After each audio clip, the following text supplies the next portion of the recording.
Tenemos una nueva edición de Undarreguerense por el mundo.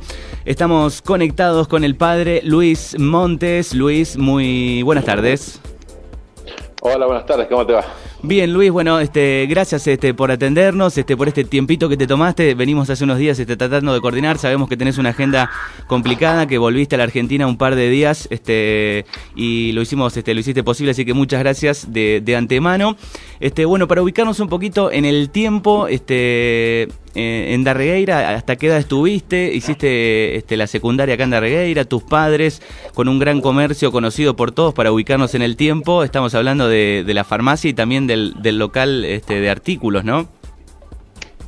Sí, yo nací en Darregueira, estuve todo allí hasta los 18 años. Hice la primaria en Las Hermanas, San Antonio, y la secundaria en el General San Martín. Y bueno, cuando cumplí 18 años me había anotado en abogacía en Rosario, pero bueno, antes de incluso cursar abogacía ya vi que Dios me llamaba al sacerdocio, así que ni siquiera cursé un día, digamos. Directamente ya me fui al seminario en San Rafael, Mendoza. Te fuiste a San Rafael, Mendoza, y bueno, ¿cuánto tiempo estuviste estudiando? ¿Cómo siguió la carrera por ese lado, esa vocación hacia Dios? Claro, yo llegué a los 18 años, en el año 88. Hice el noviciado y después todo el seminario. Son el noviciado más 7 años. Es así que en el 96 me ordené sacerdote. Durante ese tiempo volví a todas las vacaciones a Darregueira, ya sea las de verano como las de invierno.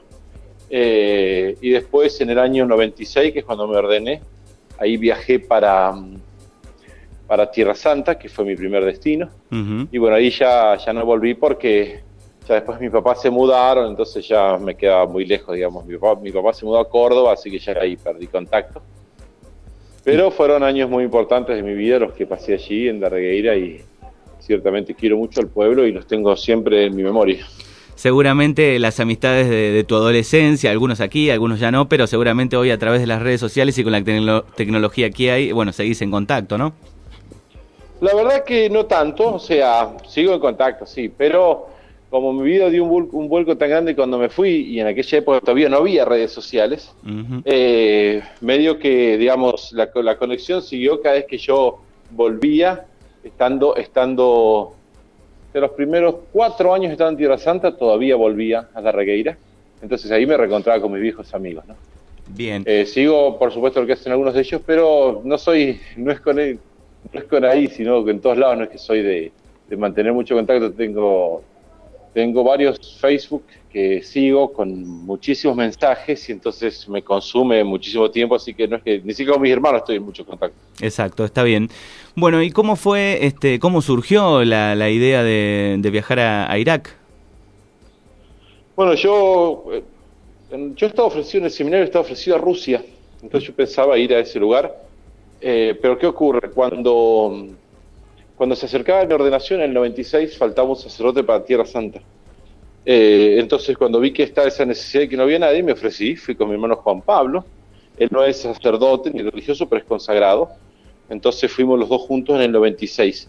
Ya estando ahí en Medio Oriente, el estudio del árabe es muy denso, muy intensivo, muy claro, porque costoso. Tuviste que estudiar árabe mucho tiempo, ¿no?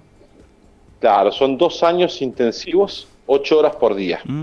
Y eso ni siquiera es para dominar la lengua, eso es para aprender la base de lo que será la liturgia, porque en el árabe hay una particularidad. Está el árabe clásico, que es el que se escribe, y después cada país tiene un árabe distinto que se llama coloquial. El egipcio es uno, el palestino es otro, y el aquí es otro. Eso implica que son varios idiomas en realidad, no uno. Entonces yo, esos 2 primeros años fue estudio de la lengua árabe clásica. Y como eso es mucho tiempo, mucho esfuerzo, muy costoso, uno ya medio se queda en la región. Y al quedarme en la región, bueno, después pasé a Jordania, después de casi 7 años en Tierra Santa, y después me pidieron que sea el superior regional de toda la región nuestra, ahí nuestra congregación en la zona, uh-huh. Y eso fue hasta el 2010. Y en el 2010 me preguntaron si quería ir a Irak, cuando terminé mi mandato, pero si quería ir a Irak, porque sabían lo que yo quería de ese país. Así que bueno, fue ahí que me trasladé, ya en diciembre de 2010 me trasladé para Bagdad. O sea que hace 7 años que estás en Irak, y estamos hablando de un lugar bueno, que vive constantemente con conflictos, tal vez no vemos todo lo que sucede, vemos muy poco, o hay que buscar y revolver a través de los medios o algunos qué es lo que muestran, pero digamos hay un conflicto permanente con grupos, uno de ellos creo que es ISIS, ¿no? Donde tiene conflictos en el norte. ¿Cómo fue llegar a Irak y bueno, estar entre ese miedo un poco también, o no? Sí, yo tenía un poco de experiencia de la guerra, porque yo estuve en el 2000 en Belén, en Tierra Santa, y ahí fue la Intifada, y fue prácticamente una guerra entre palestinos y judíos, e israelíes, ¿no? Y entonces, ahí me di cuenta que yo podía convivir con la guerra, que no tenía miedo propiamente, por supuesto que es muy cansador, muy tensionante, pero me di cuenta que lo podía hacer. Así que cuando salió lo de Irak, yo ya sabía que podía, y por eso es también que me ofrecí, ¿no? A nosotros como religiosos nos mandan a distintos lugares, pero cuando es un lugar muy peligroso como es Irak, o Siria, o Gaza, ahí no nos mandan, sino que nos preguntan, porque es demasiado. El que no tiene muchos deseos de ir para allá, después se hace muy cuesta arriba, porque es muy, muy cansador, ¿no? Pero como yo estaba dispuesto a ir y yo conocía y había tenido esa experiencia, me animé y dije sí, con todo gusto, y fui. Por supuesto que lo que me encontré fue mucho más difícil que lo de Palestina, ¿no? Estamos hablando que en 2003, desde la invasión de Estados Unidos a Irak, tenemos un promedio de 20 atentados por día, y en la capital donde yo viví hay casi todos los días, pero son 40, 80, 100, 120 cada mes. El número es increíble. Vos abrís y buscás en el Google y hay noticias de hace horas, que tal vez no las vemos en televisión, pero sí figuran en Google, por ejemplo, de hace horas, atentados y todo lo que estás contando. Sí, así es todo el tiempo, ¿no? Y ya desde hace 15 años. Yo viví 5 años en Bagdad y fue todo el tiempo así, ¿no?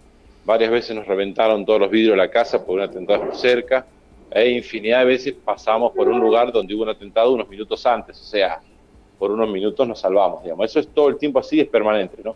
Lo que hace que ahí se vive realmente en tensión, ¿no? El miedo no existe tanto, o sea, recuerdo cuando llegué, salía a comprar verdura y pasaba por al lado de un auto estacionado y venía a la mente, no habrá acá una bomba. Claro. Pero eso dura en realidad 1 o 2 semanas, ¿no? Uno se acostumbra, ¿no? La gente está muy acostumbrada. Y cuando uno no se acostumbra, tiene que dejarlo, ¿no? No se puede vivir con tanto miedo, ¿no? Me refiero a los misioneros que van de aquí para allá. Entonces, pero no hemos tenido ese miedo ni nada, sabemos que nos puede pasar algo. O sea, quizás cuando vuelvo, usted recibe una noticia que duré poco. Y una vez ha vivido 40 años ahí sin que me pase nada, ¿no? Exacto. Entonces, y el catolicismo, digamos, ¿en qué nivel? Si lo tenemos que, para aquellos que lo vemos desde acá o vemos muy poco, ¿en qué nivel está el catolicismo en Irak, por ejemplo? Bueno, en cuanto a número, descendió mucho por todos estos años de violencia, ¿no? Siempre fue una minoría, o sea, siempre, desde la invasión del Islam hace siglos, que el cristianismo ha sido minoría. Ahí en Irak era 1,5 millones de cristianos en una población de 30 y pico millones. O sea, era una minoría bastante considerable, bastante grande para ser Medio Oriente. El tema es que con tanta violencia, y la gente se va yendo porque está muy cansada de sufrir de los atentados, no saber si su hijo que va a la escuela vuelve, porque han explotado iglesias, han explotado escuelas, han explotado hospitales, o sea, hace que no haya ningún lugar seguro, ¿no? Y hay mucho ensañamiento con los cristianos porque todos los terroristas, por más que la mayoría de los atentados son de musulmanes a musulmanes, no distintos grupos, chiitas y sunitas básicamente, sin embargo, todos los extremistas odian a los cristianos. En estos años hemos tenido sacerdotes, obispos, religiosos y laicos secuestrados, torturados, asesinados, iglesias explotadas, o por ejemplo que entrasen musulmanes fanáticos en una casa y ejecutasen a toda la familia cristiana, ¿sí? Desde el abuelo hasta el bebé. Eso hace que con tanto peligro la gente se va cansando. Al principio muchos querían quedarse, pero al ver que pasaban los años y la cosa iba mal, el éxodo se fue permanente, ¿no? Por lo cual ahora no quedan más que 200 o 300 mil cristianos, ¿no? Digamos por supuesto que hay gente muy probada en la fe, muchos de ellos han sido torturados por ser cristianos, todos tienen algún familiar asesinado, y son gente fantástica, ¿no? Pero en cuanto al número ya somos pocos. Y en el norte de Irak, digamos, por lo que leí, está completamente dominado por ISIS. El Estado Islámico, en el año 2014, tomó toda una provincia de Irak que está al oeste y se dirigió hacia el norte, ¿no? Los kurdos los frenaron, no llegaron a tomar el Kurdistán, pero sí tomaron toda esa provincia que es sunita, de la misma rama de ellos. Mucha gente los prefirió a ellos antes que al gobierno porque eran de otra rama del Islam, mucha violencia, etc. Hace unos meses fueron derrotados militarmente, o prácticamente fueron derrotados militarmente, y han perdido esas ciudades y territorios que tenían. Como grupo que pone bombas, grupo terrorista que hace atentados, ellos van a continuar. Eso es mucho más difícil eliminarlos, porque están mezclados entre la población, ¿no? Es algo clandestino. Pero es uno de los grupos, porque hay varios, ¿no? Los grupos estos terroristas, ¿no? Sí, pero las ciudades las han perdido, por eso es que en este momento está la oportunidad de que los cristianos puedan volver a sus ciudades cristianas que estaban rodeando Mosul. Así que estamos trabajando en eso, para conseguir ayuda para reconstruir sus casas, porque cuando el ISIS se fue, dejó el 70% de las casas quemadas o destruidas. Destruidas. Es difícil de entender todo el conflicto y los años que vienen, ¿no? Incluso también en tratar de entenderlo con tanto... Porque es muy amplio el tema. A mí me apasiona un poco, leo, pero no termino a veces de entender desde dónde vienen los conflictos. Está Estados Unidos en el medio también. ¿Cómo es un día suyo, digamos, en lo laboral, en el trabajo? ¿Cuáles son las acciones? ¿Cuál es el trabajo un poco resumido de lo que hace? Bueno, te cuento primero de cuando estuve en Bagdad, porque ahí llevaba una vida de párroco, era un poco más ordenada que ahora y después te explico por qué. Bien. Yo en Bagdad fui párroco de la catedral, es decir, que ahí teníamos todas las actividades parroquiales. Esencialmente son las mismas que lleva un párroco cualquiera, ¿no? La Santa Misa, las confesiones, visitar a los cristianos, dar los sacramentos, grupos de jóvenes, grupos de señoras. Por supuesto que con todas las limitaciones de vivir en un país donde el cristianismo es minoría, en un país donde el cristianismo todo el tiempo es discriminado muy seriamente, más todo el peligro de la guerra y la persecución. Son las dificultades que se suman y que hace que todo sea más limitado, ¿no? O sea, en Irak hay una cierta libertad de culto de parte del gobierno, es decir, que nosotros dentro de la iglesia podemos celebrar la misa, no tenemos que estar ocultándonos como pasa, por ejemplo, en Arabia Saudita, no. En Irak podemos hacerlo. El tema es que pocos cristianos viven en grandes dificultades y además de eso, con peligro de muerte por los atentados, sean porque estaban en un lugar de un atentado, sea porque han atentado especialmente contra ellos. Es decir, que esencialmente llevaba la vida de un párroco. Entonces, lo mismo que uno ve hacer un párroco es lo que hacía yo, con todas esas limitaciones y precauciones, ¿no? Sí. Ahora en Erbil, el obispo me nombró vicario suyo para todo el norte, porque en el Kurdistán, en Irak la mayoría de los cristianos no son de rito latino como el que tenemos nosotros en Argentina o en casi todo el mundo, sino que son iglesias orientales, es otro rito. Entonces los latinos somos muy poquitos, pero hay muchos latinos extranjeros. O sea, latinos no se refiere a Latinoamérica, se refiere al rito latino, rito romano. Entonces, los extranjeros que vienen de otros países son prácticamente todos de rito latino. Por ejemplo, hay muchísimos de Filipinas.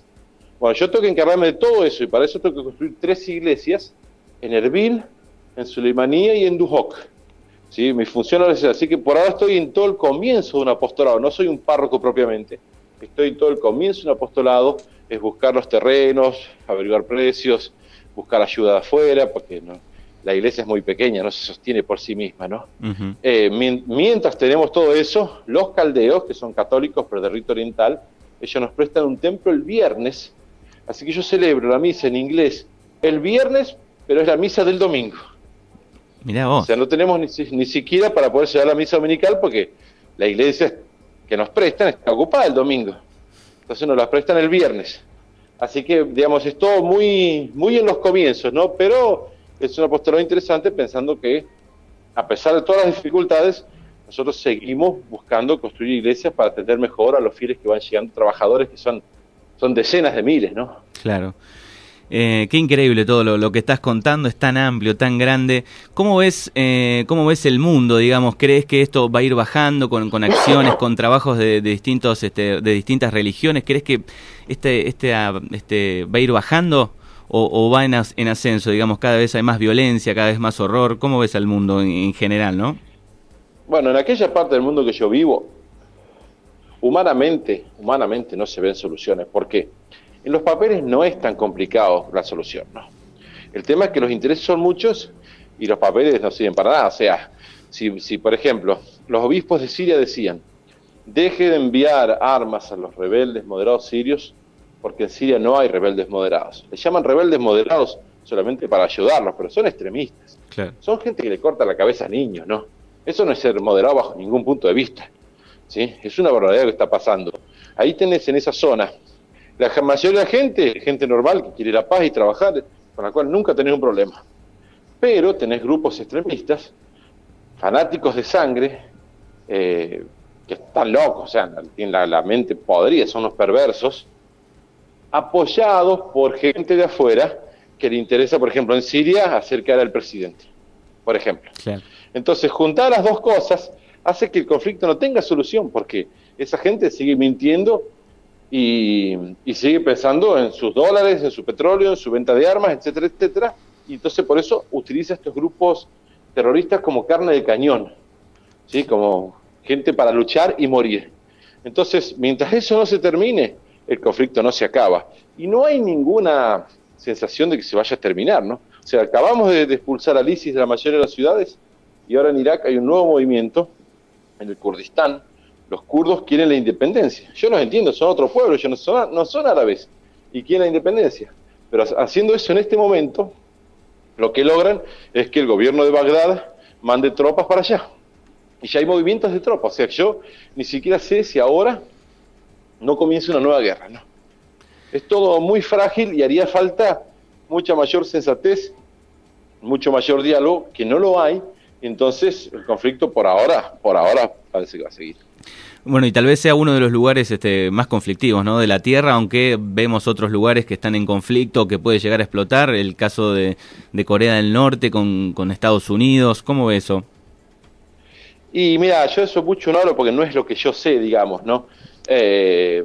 Ciertamente si allí hubiese una guerra sería mucho más desastrosa porque esa gente tiene bombas de hidrógeno, ¿no? O sea, sería absolutamente terrorífico. O sea, se habla de que morirían cientos de millones de personas, ¿no?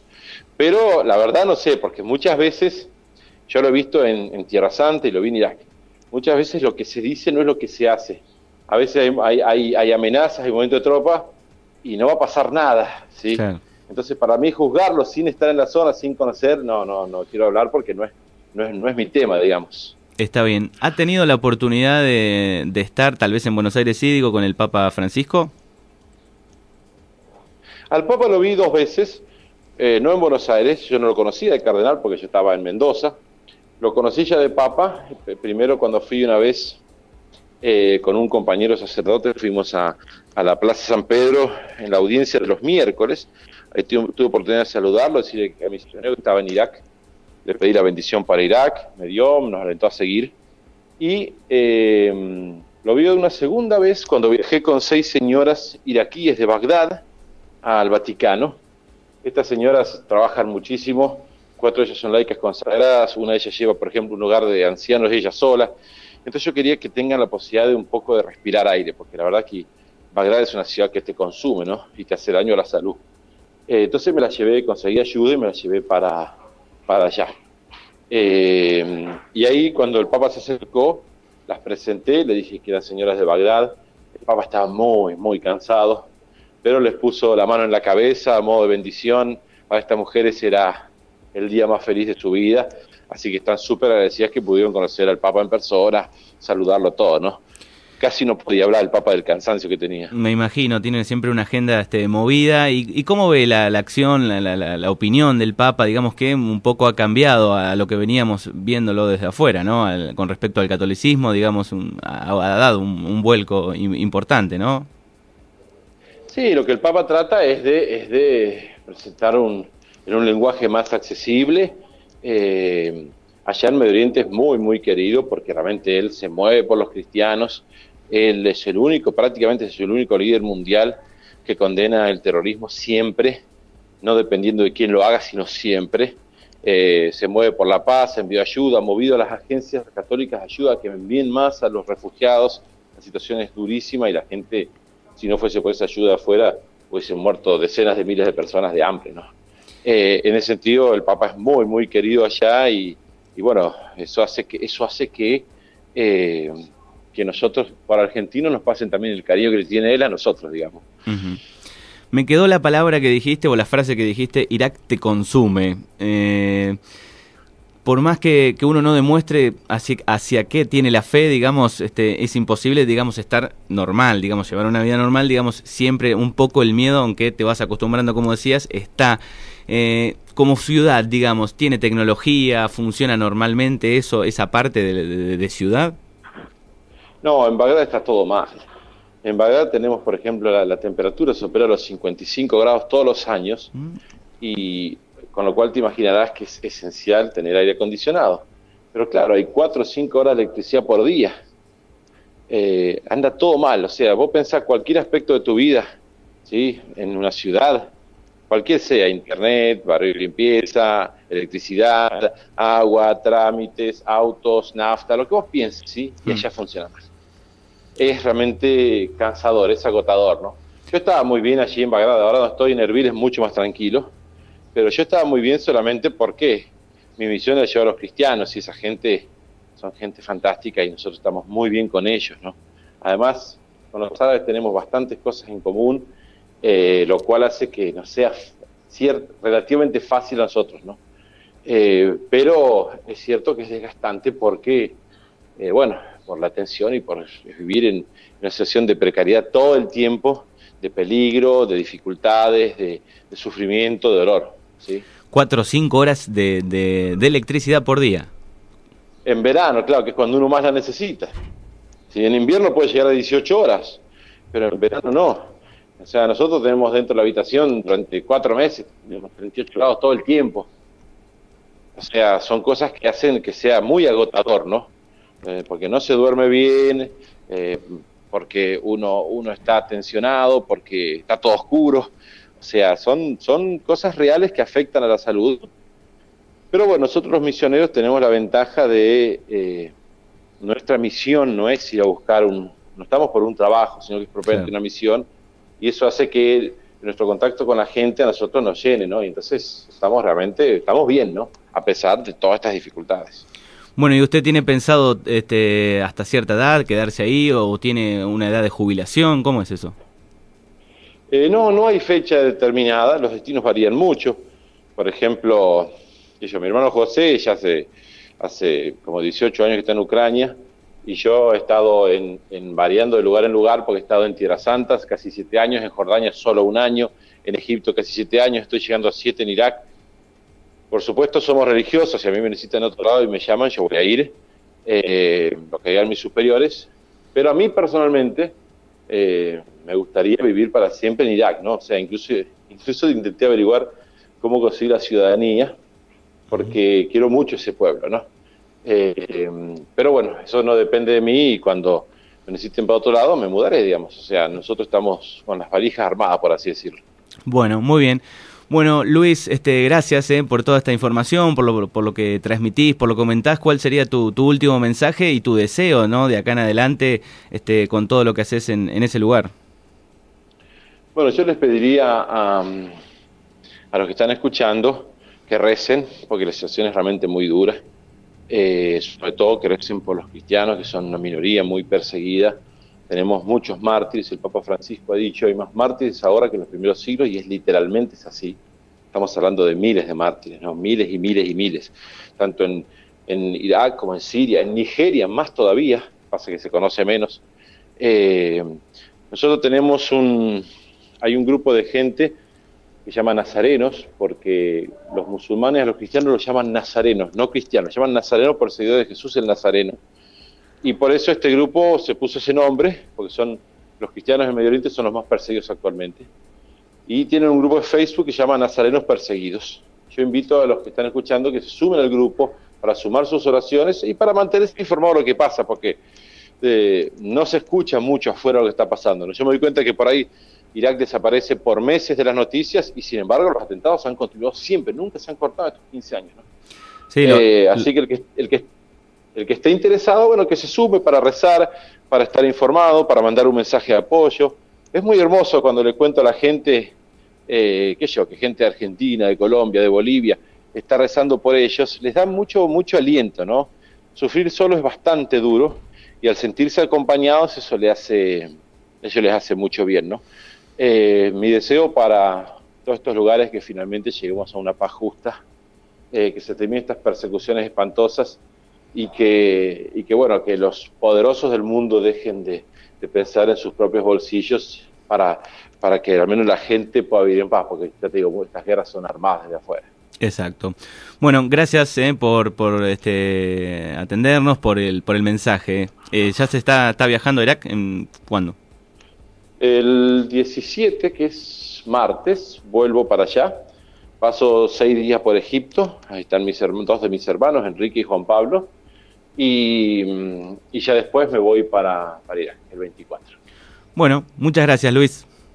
Un gustazo, saludos a todos. Igualmente, hasta luego. Chao, que Dios te bendiga. 49 minutos pasaron de las 6 de la tarde. Hablábamos con el padre Luis Montes en otra edición de Un Darreguerense por el Mundo.